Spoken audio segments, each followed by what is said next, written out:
Hello everyone, welcome back. Today I'm going to be sharing with you all the books that I read during February. The first one is Dead Romantics, which I actually wrapped up in January, so if you want to see my thoughts on that book you can go check out that video.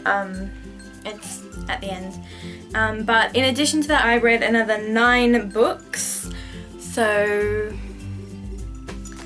yeah, let's talk about those. The first one that I read was Clockwork Angel by Cassandra Clare. This is the first book in the Infernal Devices trilogy and it's literally been shitting. It's been sitting on my shelf for about 3 years, so I'm glad I finally got around to it. Thank you to my buddy Rita for slogging through it with me. I actually did really enjoy this book. It was a little bit difficult at first to see where it was going with the plot. I found it to be a little bit predictable and very slow to get into, but when the action happened and it was really enjoyable. I really enjoyed Tessa as a character. I think Will was a bit flaky and I'm not sure what I feel about Jem at the moment, but I'm currently reading Clockwork Prince, so you'll see more about that in my March wrap-up. After I finished Clockwork Angel, I moved right on to City of Lost Souls, which is the 4th book in the Mortal Instruments series. This one takes place a couple of months after the events that happen in City of Glass, and I really enjoyed this book. I liked it a lot better than, like, say, the first Mortal Instruments book.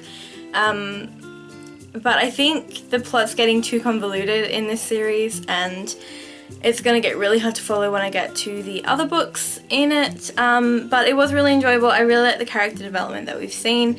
Still not a big fan of some of the characters, most of the characters. But I do like some of the elements that were introduced in this book, and I think that it works well as a second part to a series. I gave both of those books 5 out of 5 stars. The next book that I finished was Stars Above by Marissa Meyer, which I've been waiting for ages, and this one I really enjoyed. I've read I think 3 of the stories before,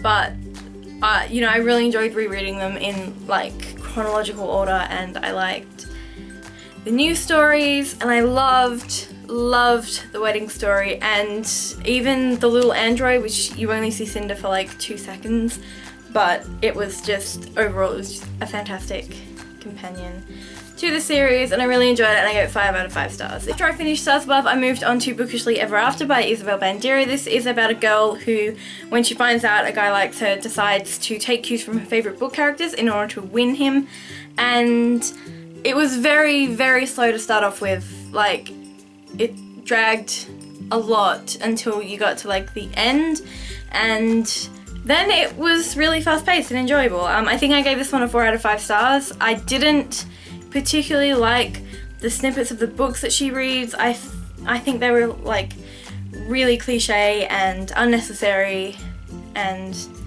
didn't make a lot of sense, but I really liked the rest of the story. After that I moved on to It's Not Me, It's You by Valerie McFarlane, and this is about Delia, who after her proposal to her boyfriend goes disastrously, and a team building exercise goes not so great, she decides to pack up and move from Newcastle to London to stay with her friend, and gets a job in a quite shady PR company, and yeah, it was good. I really enjoyed this. I liked how real it was, and I love the characters. I hated her boss because, let's face it, he was a dick. But no, I really enjoyed it, and even though like it took me a while to get into it, like because you know the whole story building that you get in standalones, it was really enjoyable, and I stayed up late to finish this, so I gave this one a 4 out of 5 stars. I then read How Hard Can Love Be by Holly Bourne, which is a sequel to Am I Normal Yet? This one follows Evie's friend Amber as she goes to visit her mother in America and work at a summer camp.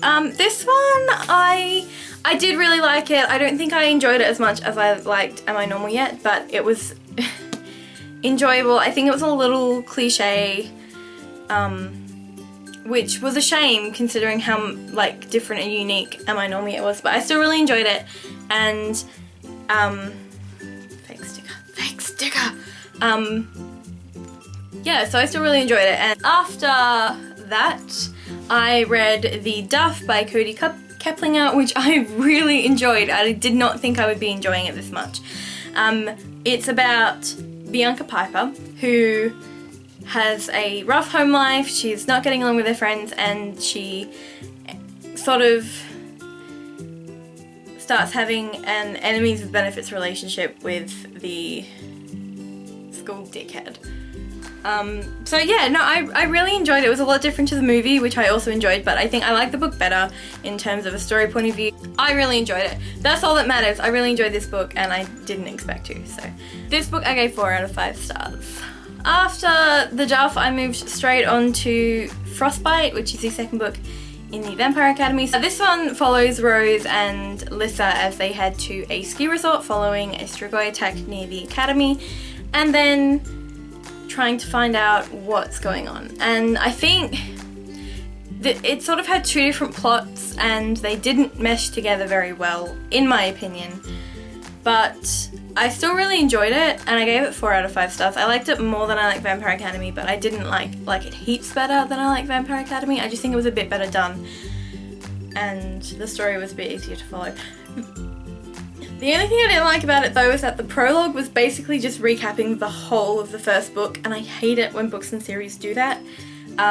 Like in Harry Potter, how like the plots of early books are just sort of melded together effortlessly into the story, whereas this one, it was just like a huge info dump, and I really did not like it, and that's something I hate. I hate it. The last book that I read in February was The Cuckoo's Calling by Robert Galbraith. I think technically I finished this one on the 1st of March, but I read most of it during February, so that's where I'm putting it. And this one is, of course, by J.K. Rowling, writing under a pseudonym. It's about Cormoran Strike, who is a private investigator. A private investigator or a private detective? What's the difference, by the way? He's asked to reinvestigate the murder of a supermodel, and it's like a huge case. It was all over the news. And so he's given pretty much all the same evidence, and he has to try and figure out who killed the supermodel, or if it was a murder at all. It was. This one was good. I listened to the audiobook, which was very interesting. I don't think I would have continued with it if I wasn't, because a lot of the book is just sort of going to different witnesses and hearing the same story over and over, and that was really annoying. Like I sped up to like 1.5 for about 6 hours because it was just really frustrating. But I really enjoyed the story and the world and the characters, and I just think that this book needed to be a little bit shorter. So yeah, I think I gave this one 5 out of 5 stars because I enjoyed it so much. So they are all the books that I read in February. Let me know what you thought of them. Like, comment, subscribe to keep up with me, and also check out my social media. All the links are in the box below. Yeah, I'll see you guys next time in the new video. Bye!